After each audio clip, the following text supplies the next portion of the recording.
Good evening, good evening, good evening, and welcome to Basement Quality Banter, episode 6-7.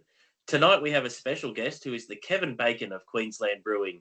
You or someone you know has worked with him or had beers from him, or for our interstate listeners, you would recognise his brilliant radio voice from Brews News.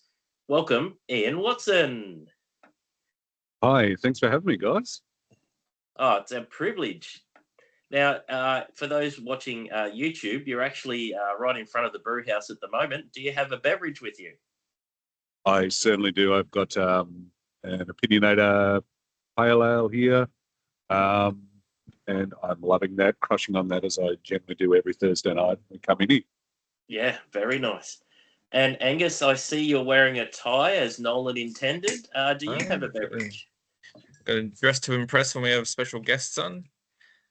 Things are always better in paper bags. So I've gone into my cellar and got a Brewery de Gladzen Torin triple. Ooh, triple. Ooh. Can you send some of that over the internet to me, please? Yeah. Well, I think I'll wave it. I in love front those of my guys. That's an incredible brewery. I've gone with this little brewery, Shime. I've got the blue, which is the 9% Trappist. The Brune, and it's one of those go-to Trappist beers that I absolutely adore. And if you could send some of that to me too, Luke, that'd be pretty good, man. Yeah. I love that stuff. Yeah. I've got an 18-year-old bottle sitting at home. Oh wow! Cracking at some stage. Yeah, that's a special occasion. Make out the labeling on this. It's pretty cool. Yeah, it's the label of the beer. Fantastic. So I did some reading on it. I couldn't really get an explanation on the logo, but it's like meant to be a naked lady with a belly. Yep. Not quite sure what that's about. Do you know what the name of the brewery means? No, I didn't look that up actually. Glassentoren means like glass house, glass tower. Okay. And if you look at the logo for the brewery, and then think of Mount, I think it's Mount Tibrogarden, and it kind of almost looks like that a little bit. So you can see why they're called the Glass House Mountains. The Glass House Mountains, yeah. Very cool. Sorry, guys, I'm off air. I'm dealing with a very, very enthusiastic Belgian. It's a lively. All the yeasty boys still doing well. Oh yeah, I was blasting out of the bottle. Excellent. So, Ian, for those who don't know your story, what got you started in beer? Beer got me started in beer. Look, if I took it back, I can take it back to a point in time to 1992, summer 1992, about to go to 93. I was at the Tewantin Hotel with my parents, and they had an extensive beer list at the time of about 7 or 8 beers that included such exotic imports as VB. But there was a beer on there called Cane Toad, and it was 7%. And Dad and I just laughed at the concept of it. He said, "Do you want to try it?" I went, "Sure." And so we bought a bottle and we shared it. And I hated it. To me, it tasted like it was made from cane toads. But it got me thinking that not all beer was meant to taste the same. And for that same Christmas, someone had given my father a mixed 6-pack of beer, and so he shared them with me, and we tried them, and it got me thinking, oh, right, okay. And then also in that same break period, it all come in a flood. At a family gathering, my sister and my cousin were arguing over where Redback was made. So one of them raced to the bottle shop and bought a 6-pack to so we could see where it was made. And we all tried that. And it was again like, right, okay, beer is not what I think it is. And so then I'd just start trying everything that I could, and if I saw something that I hadn't had before, I had to try it, which, back in the early to mid 90s, there's not a lot around. There was no internet, well, not internet like we have today. It was very, very limited, but I'd just try everything I could. And, Cooper's was a revelation. 2 Years Old was something I loved. I remember just about peeing my pants when I saw Newcastle Brown Ale on a counter at a bottle shop. And it's like, I'd heard of it, but had never had it. So had to have it. And it just rolled on from there. And something I never imagined would be a career. but it was just something I liked. And, 30-something years later, here we are. Yeah. Did you have an epiphany beer? Was it that Redback, or was it something that you went, No. oh, this is... I didn't have one that's like a positive epiphany beer, like many people have had, like, say, with Little Creatures or something Belgian or something American or whatever. The epiphany would have to be cane toad, a beer that I didn't like. Yep. Just that it made me think that it was a light bulb moment that beer doesn't have to all taste the way that I thought it was. And like, while I really didn't like that beer, I'd love to go back in time to be able to taste it. It was made by the Masthead Brewery, which was it wasn't. It was the Sanctuary Cove Brewing Company. They later became Masthead down at Sanctuary Cove. And I'd love to try it, and it was probably a really great Hellersbock, but just 1992 Ian was not prepared for a Hellersbock. Whereas, 2026 Ian is like, Hellers, yeah, bring it on. Fantastic. How's your triple there, Angus? It's really good. It blew out of the bottle, but it's kind of the head sticking around. Yeah. It's really, really nice. Good stuff. I actually... Peaches, a little bit of kind of sugar notes on it. It's probably a little bit sweeter than like my triples, but still very delicious. Yeah, I got my Chimay out of the fridge about 10 minutes before we got online, just to give it a little bit of warmth so it wasn't as cold. And it just helps that body come through. It was really nice. I feel left out now that you guys are drinking Belgian beer and I'm not. As much as I love Opinionator, I should send an order upstairs, because we've got a pretty good range of import beer in the fridge here as well. A lot of cool Belgian stuffs. Probably some Glazatorin up there as well. Oh, wow. So I'm feeling a bit left out. I'm the odd man out. You've been recognised in some publications as Australia's first beer sommelier. Before the term Cicerone was even really sort of penned. What do you think that makes food matching so important or underrated when it comes to beer? I like beer and food belong together. Yeah. They really do, and it's always been together since the dawn of time. Beer and bread, brewed bread, are the same root word. Beer is food in a glass in some ways, and it has always been part of the table through history, but we've tended to have forgotten that for a while. And beer can be an absolutely wonderful accompaniment to many dishes. And like, I love to cook. I cook pretty well every night at home. I'm the house chef, and I love it. I like doing different things and challenging myself. I like the combination of flavors, the same as there is in a beer, and the creation in that. Brewing is a lot, in some ways, I'm more like being a chef than being a winemaker. And the way that things can go together, the way that you can elevate the experience of the beer and elevate the experience of the food by the putting the two together, is something that I really love. There is so much more, I feel, that can be done with beer and food than beer and wine. However, that's not to dismiss wine, because there are some things that people say to me, "Oh, what would you pair with this?" And I go, "I really reckon a Cab Sav with that." And they're like, "You don't think a beer?" And I say, "Oh, I can recommend a beer if you want, but at this moment, I think the wine is the pairing, and we have to recognise that when those times come, and we have to recognise the times when beer is the better pairing." And there are some things that naturally beer has more of an affinity to than wine does. Things like cheese, I believe, is much more diversity in what you can do with beer than you can do with wine. And I think most cheese damages the wine, because cheese is fatty. It coats the palate. Wine is less able to cut through that. So as one of my first housemates, he was an artist, and had obviously been an art student, and he said, and he worked for a cheese factory actually too.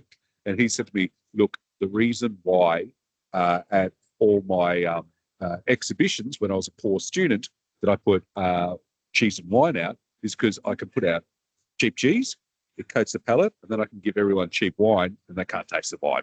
And he's exactly right. And there are exceptions. Some bubbles with some soft cheeses are great, and port with some blues can be absolutely fantastic. But there is more you can do with beer in that space. Same as in dessert space. So generally when you're pairing wine with desserts, the philosophy always seems to be around going sweeter than the dessert. That's the basis, and that's the only armament really in pairing it. Whereas beer, you actually can complement and contrast the flavors to it, and not so much worry about the sweetness of the beer. And in fact, sweetness in a beer sometimes to me is not the best thing to be using in a dessert sense. So, but it's something that that's what I was doing 25 years ago. And while that's not my daily job anymore, it was, but I still do it for myself every night at home and love it. You know, every night Rocky and I are always discussing what we're going to be having with dinner, what beer or what wine, and how it's going to pair with our meal. Yeah, that'd be fantastic. My favourite, and I've mentioned it before, and I'll be cooking it up again for Father's Day because it is my favourite coming up. It's always been rosemary and pink salt-crusted lamb cutlets, fresh greens, creamy mash, and a solid amber ale or four.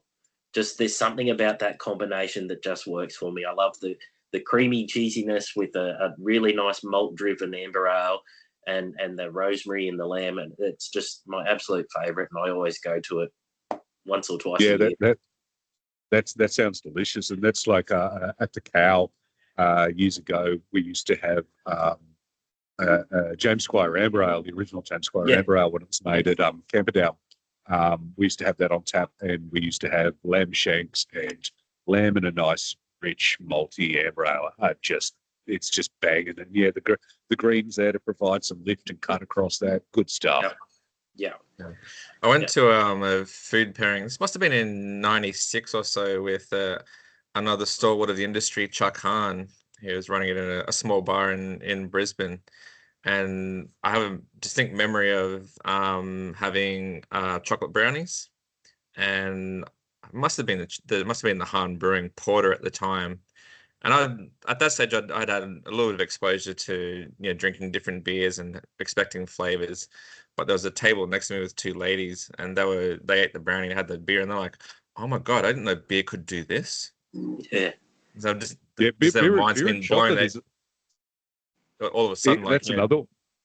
Beer's not just a 3-degree lager that your husband smashes at the pub. It can be an adventure. The beer and chocolate is another great one, and wine and chocolate. Occasionally there's some stuff you can do with there, but beer and chocolate really have a natural affinity to each other. And I remember being around that age where the friendship group was all turning 21, and being at 21st, and the cake being cut, chocolate cake coming out, still having a beer in hand and biting into the chocolate cake, being like, holy shit! Telling people going around, have you tried this? Have you tried this? And I think it might have even been 2 years old, and making everyone eat some chocolate cake, drink some beer together, and everyone was like, oh wow, that's really good. And that was before I was deeply into it, but that was one of those moments. And beer and chocolate are beautiful. And you have, think about it. Think about Belgium, a nation whose brewing history I love so much, and how good is a nation where the national cuisine is mussels, chips, beer, and chocolate. Yeah, they're good people. They know what they're doing. Yeah, they know what they're doing. So you've worked for lots of breweries in lots of different capacities. Do you have a favourite role in brewing? Is it like recipe development, production planning, just mashing in, or just enjoying customers, enjoying beer in the tap room? Is there a certain aspect, or is it the whole thing that you've liked over your journey?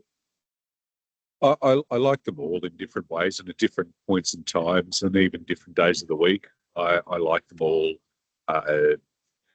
in greater or larger extents.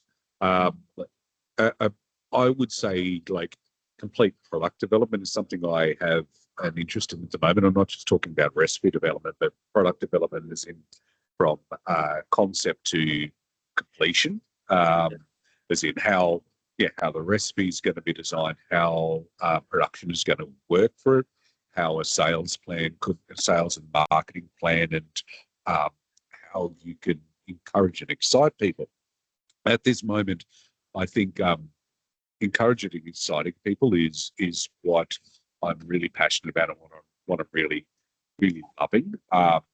And seeing people's journey. And I've always liked that, but for quite some time I've been delved into the background, into production and so forth. But I want to get people excited about beer again, and seeing that journey from concept through to someone's excitement when it's in the glass is I think what I really love at the moment.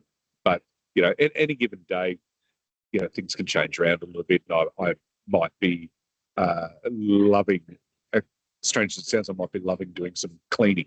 You get into a groove with something and you go, okay, man, I'm really going to nail this clean today, and I'm going to hit on my goals and targets. I'm going to smash it out time-wise and do everything right. And I'm going to hit all my numbers that I want. And you can excite yourself in so many different ways with beer and with brewing and with this industry, and that's what I think I ultimately love. Well, brewing's 90% cleaning, and it is, yeah. Doing your titration and your CIP, and getting everything absolutely schmicko. It is rewarding. There's something a little bit OCD about it, and I think that's an actual benefit to any business that is brewing, is to have that little bit of OCD of just doing things twice and hitting temps and volumes and being efficient. And I just love that part of brewing as well. I think you have to love that part of brewing, otherwise you don't get the other part worked out. Well, I think you do, and that's something that sometimes young brewers get caught in the romanticism of a day on the brew house, and then ultimately after 25 years of doing it, I can tell you what, brewing a lager or brewing an imperial stout or brewing an IPA, it's all the same on brew day. It's all the same. And if you're not prepared for doing that multiple times a day, 5 days a week for the rest of your life, and that it's exactly the same, it doesn't matter what that recipe name says, it's all essentially the same process, you're not cut out for it. Yeah. But if you can get excited by the fact that, oh man, I'm, 4 days straight, I've brewed 2 batches a day, and every time I've been within, I've never been more than 0.1 Plato away from my target. My pH has been bang on, and all my temperatures have been no more than 0.3 degrees out. If you can get excited by that, brewing's for you. Yep. Yeah, you go home with a skipping your step. You started your own brand with Rocky in 2024, Le Petit Rocher. Or is it Rocher? Rocher. Yeah, Rocher. The Little Rock. Yeah. The Little Rock for Rocky. I get that. And it was based around being contemporary Belgian style beers. With Wildflower, Dollar Bill, Sobremesa all gone, and we're just having, unfortunately only having brilliant breweries like Fick and Matic around. Is it worth looking into having some traditional blends or saisons enter the market? Are you looking at, going again with the brand or building out more, or you're just too busy? Oh no, absolutely. Like it's still ongoing. We released another batch of saison not that long ago. I've been a little slow the last year on it because I changed roles, and then we went overseas last year. But we'll have another release before the end of the year. And nice. It's still our intention to have our own place at some point in time. But I'm a brewer, not a salesman, so I'm not good at selling myself to investors and go, I'm a brewer, I don't have the money to start my own brewery. And I still think that the market is a good position for it. It's been it hasn't been great seeing the likes of Sobremesa and Wildflower close down. They're a little bit different to what we're doing because they are straight in Dollar Bill, straight in the wild category, which whilst I love that as well, it's not our key focus. And that is probably a more difficult proposition in Australia than it's more difficult to sell someone a spontaneously fermented beer than it is to sell someone a triple, for example. So they're in a little bit different place to us, but certainly some parallels. And I liked each of those. And like Sobremesa, Ounces of Gold, I think is probably one of the best expressions of Brett, or if not the best expression of Brett I've ever had in my life. such a fantastic beer. But we'll be doing at least one release again this year. We'll probably be, hopefully, fingers crossed, be doing that in a corked and caged bottle. So I'm currently, as long as I can track down an appropriate corking machine that'll do the champagne style corks for me, because they do have they're a large diameter, have a special drawer for those ones. Yeah. But that's our hope. We've previously done releases in cans, and we still will do some beers in cans. But the beer that we intend to do release late this year, Belgian Strong Dark Ale, and I really want to for Christmas time, and I really want to release that with a bottle conditioned and in a corked and caged bottle. Yeah, beautiful. I wonder. Don't forget the cage part of it. I've got, if I get around to it, I've got a bottle of my own triple which I brewed. And I corked 6 of them, but didn't cage them. And because it's about 2.8 vols of CO2, it just blew all the corks out of it. So don't forget the cage. That's important. No, yeah. That is a very important part. Yeah. I know Currumbin borrowed the Black Ops, or it was Black Ops borrowed the Currumbin bottling line. I wonder where that's ended up. That wouldn't be. Not sure where that is. Yeah, I was at Black Ops at that stage when we used that, but it had we were capping. It had capping on it. Okay. And I could cap, but I just love to put a cork and the muselet on there just for the it's a bit of a wank. It's the looks, but people for our beer pay a premium, and it will cost me more to do that. But I would rather do that and absorb that, so that it just feels that little bit more premium. If I have to put a cap on it, I will. But I just that's a little bit of a vanity thing. I really want to do that. And that's that part was of the something adventure. there was something like with Wildflower, like you could, yes, it was a $30-$40 bottle, but you could sit it on the table, you could pop the lid, share it around. It was more an event rather than just a personal solo sipping thing. So that's probably the direction that would be really nice. Yeah, well, that's like something we've said with LPR is that we're beer for the bon vivant. We're beer for the lover of good times, and we are the beer for the special occasion. And the special occasion is the fact that you're opening a bottle of our beer. So that's our philosophy with it. No pretension. It's like, you open our beer on a special occasion, but the fact that you're going to open it, that's the special occasion. Just go ahead and do it. And we want that to feel special around everything, because beer is pretty special. I think it is. I've spent my life around it, so, and we all have, and I think it is. It's more special than I think people think it is. You've been part absolutely. of We I think that's something that we've done. We've done ourselves a disservice in this industry, where we've made beer scene too ubiquitous, and that it's just beer, and it's like, yeah, it is just beer. Wine's just grape juice, it's just beer, but it's special. It's something that has been so important to human civilization, to our development as people, and it's helped us through so many ways. That beer doesn't matter whether it's a 4X Gold, the RSL, or the Chimay or the Glazentoran that you guys are drinking at the moment. It's all special and it's all good. Yeah, and you've been also. Yeah, you're right. Australia's had a very long history of kind of putting beer in a very narrow market, where it's marketed to, you go to the pub with your mates, go to the footy, drink as many beers as you can, smash it down, and the part of that is getting drunk, right? That's the end goal. That's what you want to achieve. It's not about drinking some nice beers or enjoying the beer or it being a part of that afternoon or that evening. It's just something to get drunk on. And so I think kind of educating people away from that narrow viewpoint of what beer is supposed to do. Exactly. Yep. What beer can be, yeah.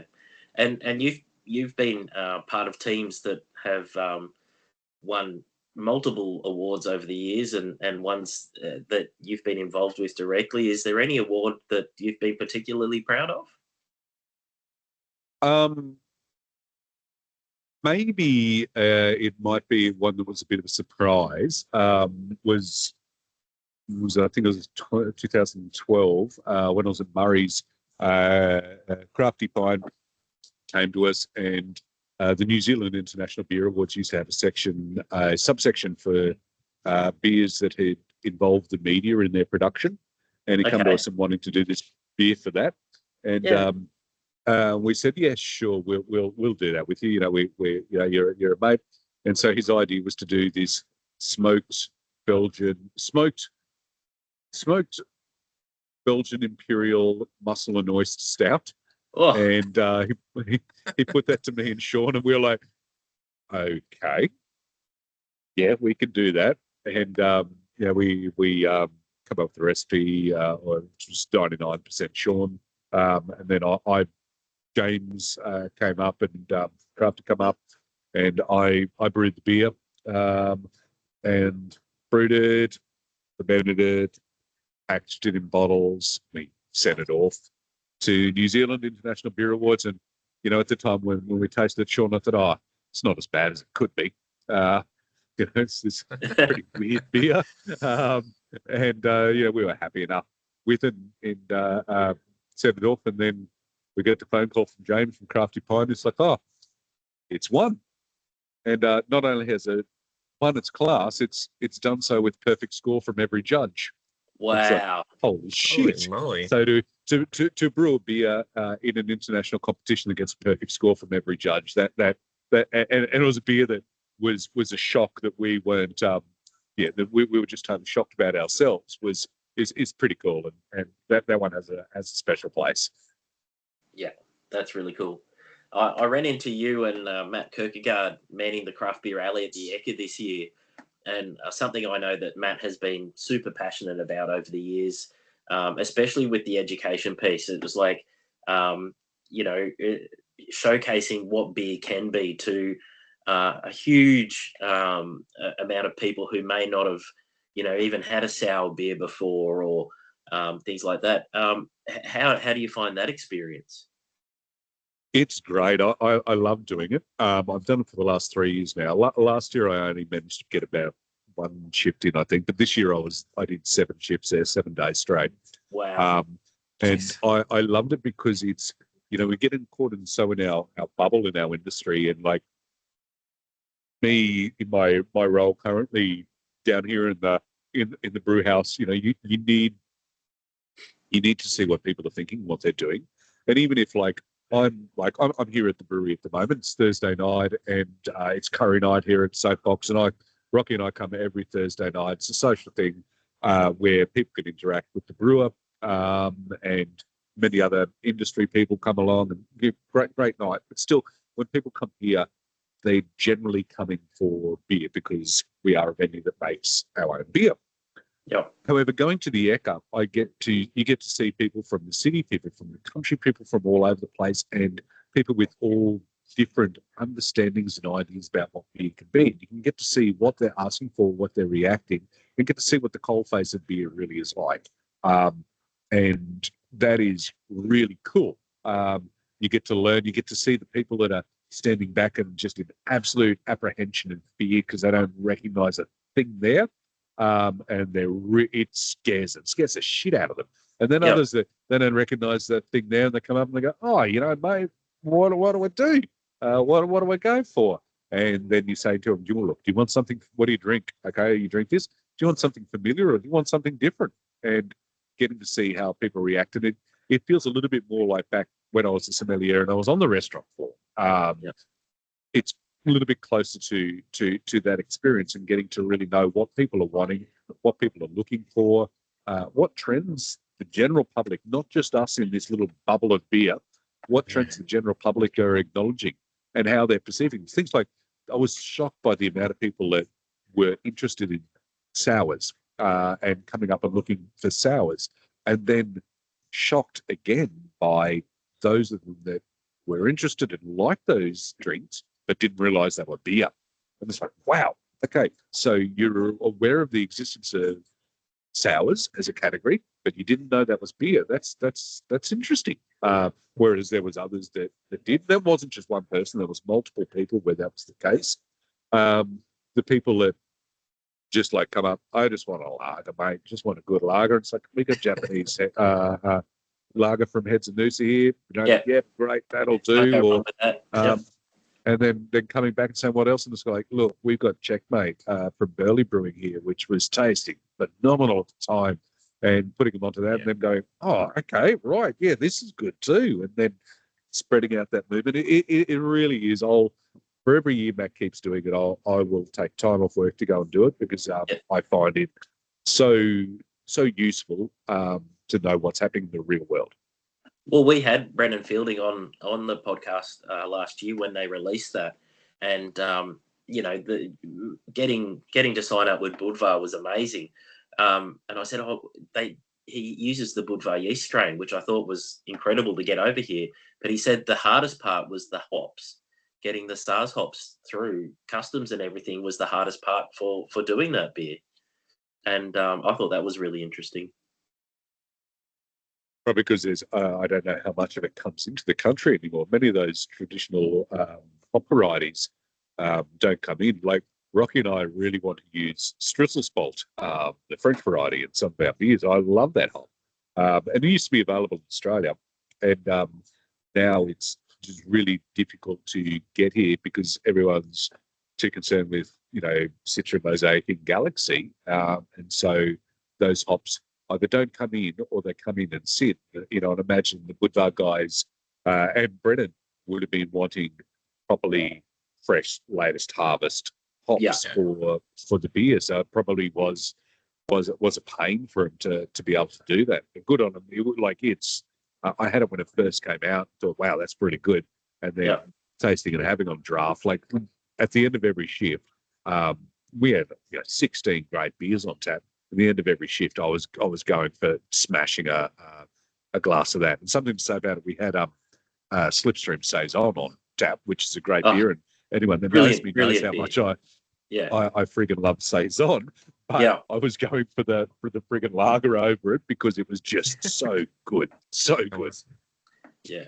They even had one of the bartenders come out and pour it in the traditional glasses down in Burley and everything. It was very cool. Yeah, very cool thing there. So after years on the Bruce News podcast, do you miss getting on the microphone and discussing beer each week? I know towards the end of the podcast, it seemed to be lots of negative stories all the time, and we do that as well. But we try and call out innovations and events, and I love the technical stuff. Do you miss jumping on and gas bagging about beer every week? I love talking beer, whether it's on a podcast or just with someone. It doesn't worry me. I just like talking beer. But it was cool, and I like catching up with Matt and Sabrina each week, and coming from different and with the other guests that would sub in for each of us. There's some great people there, and getting to see what was happening from different angles of the industry. That was really cool. Bigger thing is just sad to see Brews News go. Like the loss to the industry is incredible. There is a huge hole there. We don't have a news source in this industry. We've got some great resources and great sites and things like Crafty Pint. The Crafty Pint is not a news site. Crafty Pint is I don't know how to describe it. It's like a promotional piece for our industry. It's brilliant in its own way. I love James and the team there. But Brews News was something that's left a massive hole. And it did feel negative at the end. But we had an industry that was in a real negative phase. And Brews News' job was not to promote our industry, it was to report on it. And it was wonderful in the early days when it was just all about the growth that we were having, and when the negative things was more about some of the stuff that Matt was able to call the big guys out on. But when the time came for Matt to call out on us, as was his job, if he was to do it properly, it's hard. And when we went through that period of which we're still really in now, or difficult time, it was hard. And, it made a lot of negative stories. And, that got Matt down, and he'll admit to that how hard he found it, because it's like the things he had to report on were things that weren't pleasant for our industry, and that he didn't want to do. But if he had the integrity in which he did, he did, and probably that come across in an inflection and tone then as well, which kind of added to it. But it was an incredible thing. And like we've had, if you look back to before Matt Kirkiar, we had Willie Simpson as beer journalist in Australia, but his was a different role. His was building up to that point. It wasn't a news like Matt. It was the long form story, and he did a great job of that as a really good writer.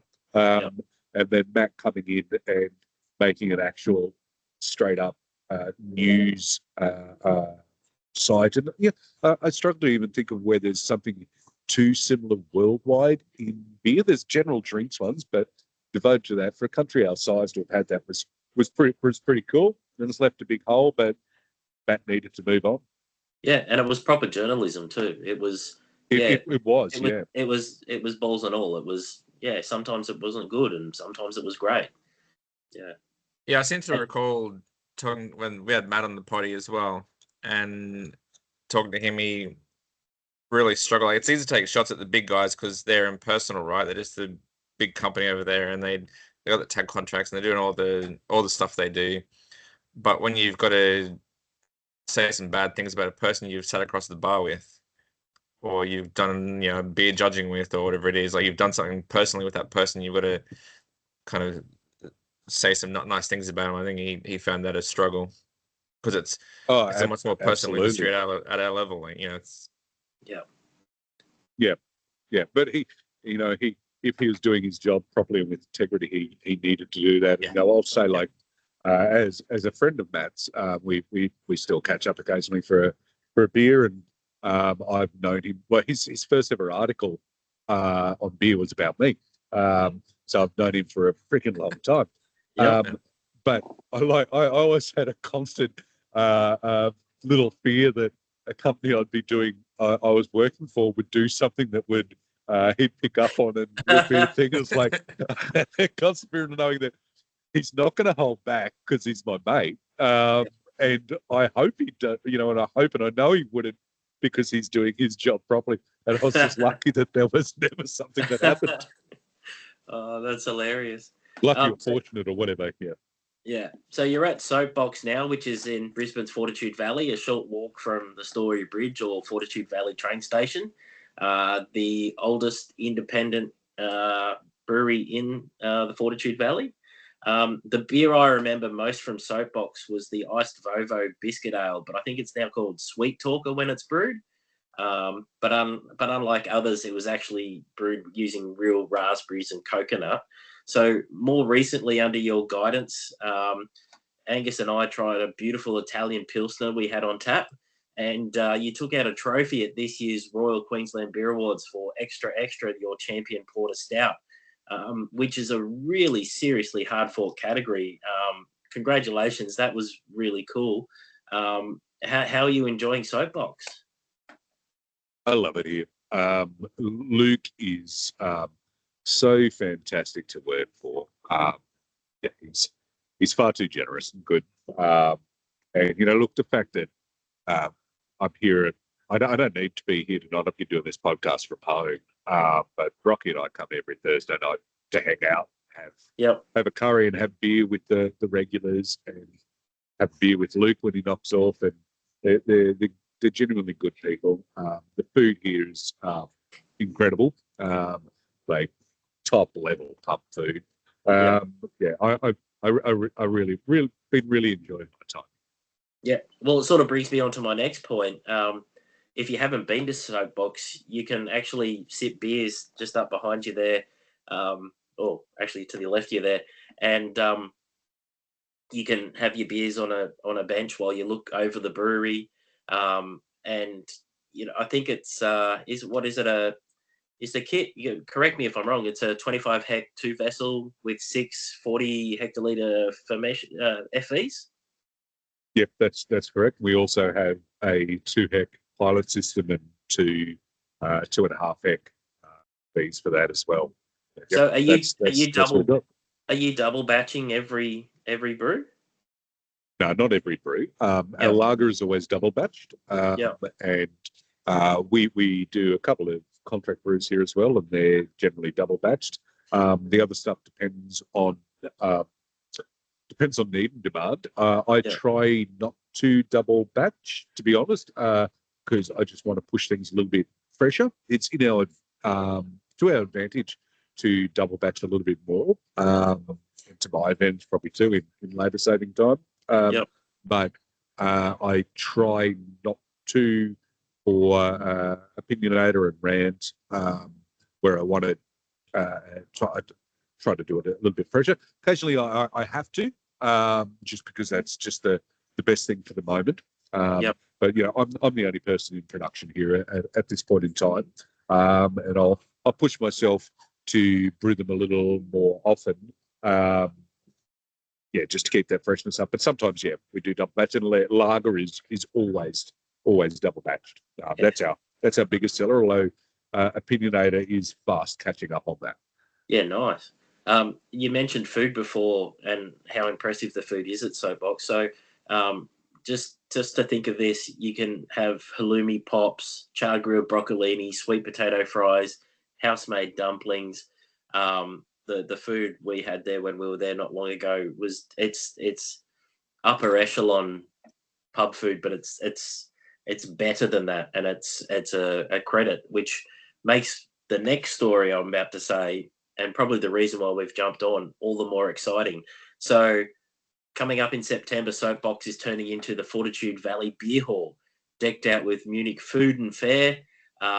6 breweries brewing their own fest beer as well as a traditional style beer. Can you name the breweries or the beers taking place, or is that still a secret?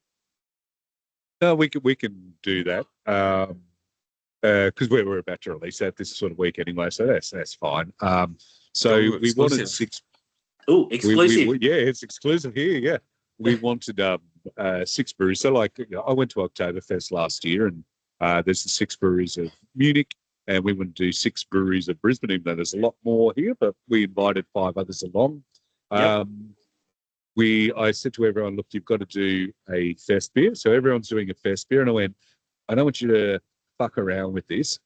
I don't want, no dry hopping with pretzels, no imperial fest beer, no nothing like that. Just brew a proper fest beer. And then a second beer, German inspired, of your choice. And if you want to do something silly with that, that's fine. And as it turns out, 3 of us are doing something very traditional for the second beer, and 3 of us are doing something a little bit more experimental. So that's worked out really good. But the brew and the event is, it's upstairs because we've got a great big area up there. If you've never been up there, it's incredible space, and we want to do more mini beer festivals up there. The day of the big beer festival is gone for the time being, so we've got a good space for doing that in, and so this is the first ever play in that field, it'll become the Fortitude Valley Beer Hall. So we're not saying it's Soapbox for the day, because it's equally every one of us 6 breweries involved. It's not just we got a tap on from Brewery X at Soapbox for the day. It's all of us are doing this event. Anyway, the breweries are Happy Valley, Slipstream, Hiker, Working Title, and Milton Common. Oh, lovely. Yeah. And of course, Soapbox. Yeah. And do you want to know the beers? I expect big things from all those breweries. They're all very good breweries. Yeah. So they will all have their own fest beer, and then what's coming? They'll all have their own fest beer. And, do we not want to name the experimental ones and leave that as a surprise for all 7 of our listeners? Oh, it's up to you. I'm happy bring to it say on here now. All right. Okay, so Happy Valley are brewing a Bock. Slipstream are doing a Rauch beer. I've actually tasted the Rauch beer. I had that with Gav yesterday, and Gav did some time with Schnankler, so the boy knows a thing or two about smoked beer. Lovely. Milton Common are doing a Dunkel. Lovely. Hiker are doing a West Coast IPA with all German ingredients. Interesting. Okay. Soapbox are doing we're doing a half of ice and dry hopped with Nelson Sauvin and Machueca. A New Zealand version. Yep. And I'd tell you what working title are doing, but I don't understand it myself. That sounds typical of them. Yeah. It's a working title beer. So Mark's put it in emails in the group emails a couple of times. Like, I still don't understand. I'm going to see him tomorrow, and I'm going to ask him some more, but I'm still not sure if I'll understand about it. Well, So it's a very working title beer. One of their biggest beers was that pretzel beer that they did early on, so he might do a spin on that. My wife is my father-in-law is German, so we've been to Germany quite a few times, and she has a hankering for Schlenkerla, so I might drag her along too, so we can enjoy the fair. What's the date? All going well. We will likely have Schlenkerla on tap as well. Oh, very nice. Yeah. We will have 3 guest Bavarian beers, and it's looking highly likely that the event will be opened on a live link from Weinstefan by Marcus from Weinstefan. Very cool. So there will be a bit of Germany. There will be voices from Germany on the day. Oh, sehr good, sehr good. So the date, September 26th. So official opening weekend of Oktoberfest in Munich. Lovely. And is it a ticketed event for upstairs? It is a ticket event for upstairs. Tickets should have been live last week, but we've actually had a little bit of problems with ticketing because the cost it was wanting to add to our tickets was quite exorbitant, we feel. So we've been exploring other options and had a few little hiccups with that, but hopefully they should be live on Friday the 21st of August. Hopefully, but we didn't feel on the ticket price that adding another $5 per ticket for booking fee was fair on the consumer. No, that's it's a bit of a reward, isn't it? And that's one part of our industry that we really need to get better on. That sounds fantastic. And as I said when I first announced it a couple of episodes ago, I might divert from the German club this year and come to the Fortitude Valley beer hall because this sounds like a bit of fun. It really does. Oh, that beer list sounds too good to miss. I'm in. Yeah. Oh yeah, it's a not to be missed, and you're going to be served by the brewers, and we got multiple entertainment options through the day, and I'm going to MC the day, and Gav Croft's coming in Lederhausen, so Matt Kierkegaard's coming in Lederhausen, so you don't want to miss that stuff. No, you don't. That's worth the admission by itself. Just seeing those guys. Oh, absolutely, yeah. Is it a session one or is it just a all day sort of event? All day. We're open from 12 till 10, and there will be entertainment stuff along through the day. I would advise heading early because to get a seat at the big long tables, which is where you want to be, you want to, just like at Oktoberfest, and I found that out the hard way, you need to be there early. Oh, you've got to be lined up. Yeah. They're just. You're seeing all the images online of them building everything now at the moment. It's just exciting, isn't it? Yeah. All righty. So if you're willing to stay with us, we'll go to a couple of our normal, boring basement quality banter segments. Angus, around the world, we've found that some of our viewers were coming from lots of different countries. So every week, Angus takes us around the world with a bit of beer history in a country that probably listens to us, and I'll give it over to you, Angus. So around the world, Angus this week lands in every serious beer nerd's fantasy destination, Belgium. Hey. Or as it's more formally known, the Kingdom of Belgium. It's largely divided into 3 areas, with Flanders to the north, containing mostly Dutch speakers, about 60% of inhabitants. Wallonia to the south, largely the French-speaking region, with a small pocket of German speakers over to the east. So they're about 40% inhabitants. And Brussels, which is the capital region, although French and Dutch are both the official languages of that region, French is the more popular language. I did some reading on their system of government, and let's just say it's way too complicated for a 10-minute dodgy country overview on a dodgy beer podcast.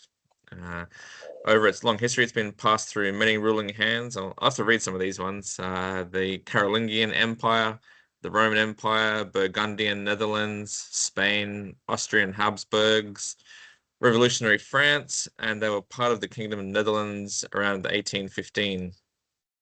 And this long history of different owners gave them the label the battlefield of Europe. They finally gained independence in 1830, although that kind of just led them to having internal battles where there's a lot of tension between the Flemish and the French regions, with strong separatist efforts from the Flemish region. Interestingly, they had a period of 589 days, although the number of days kind of varies. I saw a figure of 620 days, where there was no officially formed government after the 2010 federal election. So interesting, they couldn't decide who they wanted to represent them for 589 days. But let's move on to some beer history. It's just as long as the country's history, but much more interesting for us. Medieval brewing records exist in monasteries where they provided drinks that were safer to drink than the local water due to the brewing process. Around 1830 is when the first Trappist monasteries appeared, and these monasteries belonged to the Cistercian order of the strict observance. And they had some strict guidelines known as the Rule of Saint Benedict. The production of beer was to be made by manual labor, was to provide clean nutrition, and also fund charitable causes. And these rules are still followed pretty much by the breweries today, who are members of the Trappist organization, I guess. I think in some cases the manual labor is relaxed a bit. I know a couple of them have bottling lines and that sort of thing. So a little bit less manual than 300 years ago. 19th century Belgian excises targeted mash tun vessel sizes rather than the alcoholic content of drinks. So predictably, brewers started using refined sugars to boost the AV and reduce their mash tun size to reduce tax exposure. 1919 saw a ban on spirits in cafes. So breweries started introducing stronger ales to fill that void of people getting drilled during dinner time. 1930s saw the Trappist breweries start selling to the larger public to support internal improvements and increase their charitable efforts. 1997 saw the 10-member monasteries form the International Trappist Association to protect the integrity of Trappist brewing practices and marketing. So that explains why nowadays there's a large number of breweries producing Abbey ales, as they're no longer able to market them as Trappist. Yep. The Saison style is a whole other thing, and honestly, that could be a segment by itself. Possibly just to trigger some conversation and some posts on the medias. I'll present some loosely held facts, theories, popular opinions about Saison. It originated as a seasonal beer in the Wallonia region, originally a lower alcohol beer brewed during the cool winter months and aged for consumption by the seasonal workers in the summer. These workers are known as saisonniers, hence the beer name, Saison. Nice. Each farm had their own house strain of yeast and used their own water, local grains to produce their actual farmhouse beers. And with the appearance of industrialized farming techniques, the seasonal workers largely disappeared, and so did a lot of the local farm breweries. What does the modern Belgian beer industry look like? Hey, it's Rocky. Hey, Rocky. Much like the rest of the world, they're dominated by large industrial brewing conglomerates, but Belgium still holds on to their beer history very tightly with a strong adherence to customs, pouring a beer in the correct glass, proper boring techniques, and making beer an integral part of the dining experience rather than just something to achieve drunkenness. And to finish up, I've got some weird facts about Belgium. Ooh, They produce about 80% of the world's billiard balls. okay. The Smurfs were created by Belgian comic artist Peyo, Yeah. which is the whole family of peeing statues, peeing boy, peeing girl, and a peeing dog. And as you mentioned earlier, despite being a world leader in chocolate production, their climate does not actually allow any cocoa production. So they import every single cocoa bean used in chocolate production. That's very Yeah, cool. so Belgium is absolutely on my travel list, but I need to take Anna to Italy first. Then Belgium. It's not far from Italy. We ducked to Italy last year from Belgium when we were there for the Italian Grand Prix. That's another story. Oh, nice. Yeah. Interesting. Can I say something about Smurfs? Or actually, Belgium I think produces nearly all the world's playing cards as well. And there's Oh, one wow. town in Belgium that does that. Okay. Really interesting stuff on that. But Smurfs. So Smurfs, yeah, started in Belgium, and Smurf, it was two friends. They were having dinner or something, and one of them said something about pass the salt, and they were, maybe had a few drinks and said something about Smurf, and it sounded like Smurf, and so they started just joking around that, and that evolved into the Smurfs, the characters. But Smurfs are actually an analogy of Belgian life. So in the Smurfs, there is the East and the West village of the Yep. Smurfs, which is like Yeah. the Flemish and the French, the Wallonians and the Flemish. And in Smurfs, the two Smurf village, like if you remember the cartoon series, they'd say like, "Oh, that's very Smurfy, Papa Smurf," or "Can you Smurf me this thing?" So in the East Village, let's say they're talking about a bottle opener. In the East Village, they might call it a bottle Smurfer, whereas in the West Village, they'll call it a Smurf opener. So And it's it's the all the opposite. same thing. It's the Okay. one nation, the one group, just not quite together in their little differences. And it's Smurfs is an analogy of Belgium. And There's my Smurfette, useless trivia for the day. Smurfette is the most busy Smurf there is. There is, and I can tell you there is more Smurfettes in Belgium. There's more females in Belgium than there is in the Smurf village. I love good. it. A quick one then. So, Angus, we do guess a brewery in 10-ish questions, and Angus has chosen our brewery this week. So, if have heard this before, I'll let you go first, Ian. And we'll try and get this brewery in 10 questions. All right, let's do it. I have heard this section. I like this section. But the last show I listened to, no, the one before, I was just absolutely stumped, and I just did not even know the brewery. Yeah, I was completely stumped, and I was like, "No, just get me to the end. I need to know who this is." Yeah. Excellent. All right, fire away. You can go first. Okay. Ian. Yep. Ian, first is question. this brewery from Belgium? Yes, it is. Oh, of course it is. Have we mentioned it this evening? No. Ooh. Is it French or Wallonian?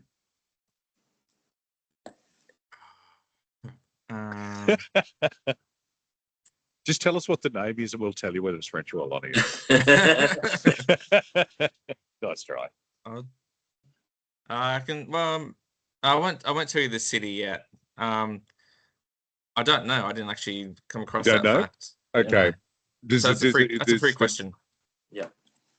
Are you trying to guess the name of the brewery or the beer? Because they can be two very different things in Belgium. The brewery. So you're guessing the brewery. The brewery? Yeah. Okay. Is it secular or abbey? Or secular or yeah, is it secular brewery? It's not it's not religious, I guess, if that's the It's not Trappist? It's not Trappist, no. It's not an abbey brewery either. It's not branding itself as abbey. Is it Known for a particular style?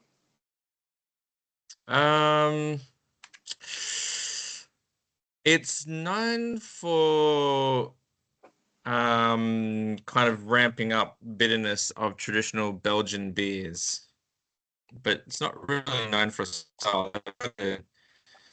So they're a Flemish brewery. Does the name start with D?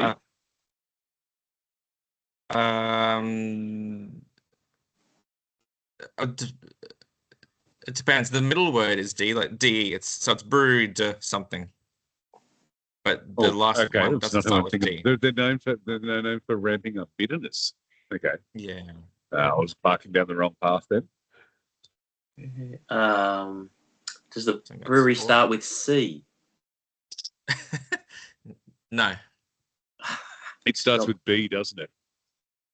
It starts with brasserie, the word brasserie. Yes, it's brewed and something. It's named after a river.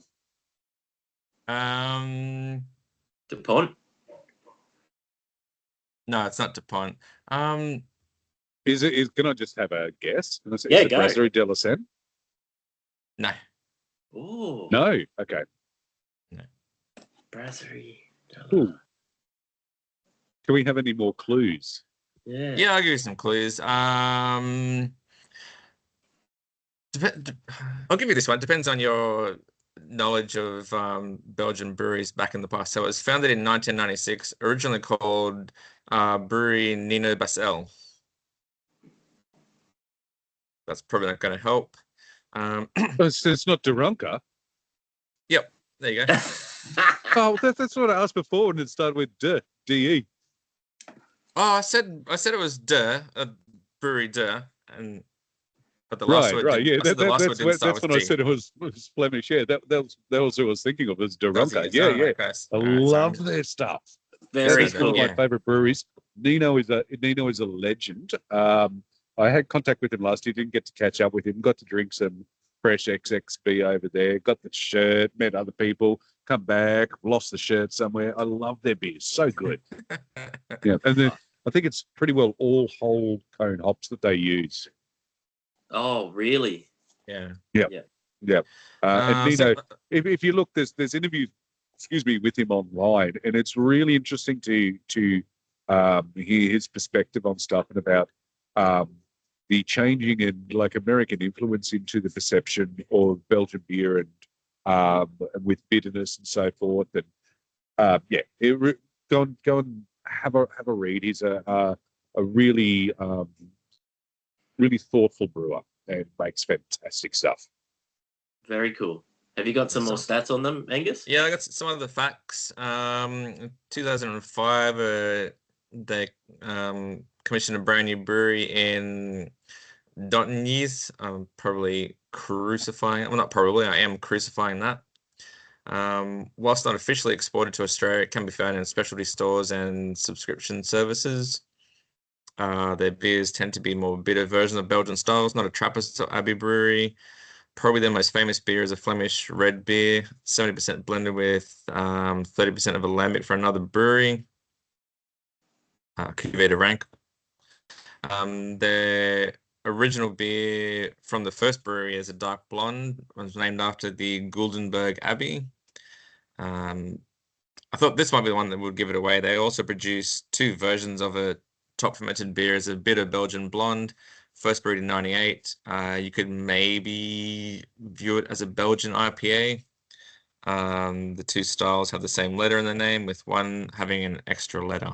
And so that's 2x bitter and 3x bitter. Nino Basel and Guido Devos are the current owners. Also, my last clue that I was going to give was one of the beers is Kriek de Rank, which should have been an absolute giveaway. Yeah. And some other beers. Actually, the only beer I haven't mentioned of theirs is Noir de Dotignies. That's it. That's my facts. Yeah. Done. Yeah, they're a brewery everyone should check out. Originally their beer was made with, they got their yeast from Radebuck, and then after Rodenbach changing hands, they could no longer get it.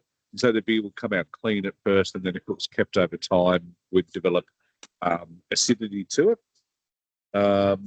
Yeah, really, really cool Belgian brewery. One of my heroes there, and actually a beer we've done for LPR was a beer called XSB, which was extra special Belge, where we made like a special Belge, like in the style of DeConnick, a little bit stronger, but we hopped it very aggressively, like how Nino might hop one of his beers. I really want to do that beer again, but I am having trouble getting hold of the yeast for it at the moment. It's not as much White Labs being poured in Australia at the moment, so I may have to experiment and change the yeast on that one. But yeah, that was definitely a big influence from Derelka. Yeah, love it. Love it. Thank you, Angus, for all of that. I think we've taken up too much of Ian's curry night. Thank you again, Ian, for joining us. I could talk beer all night. Absolutely loved you coming on and having a chat with us. You're welcome anytime, and anytime you want to, if you've got a beer release coming up or anything like that, let us know. We're happy to share.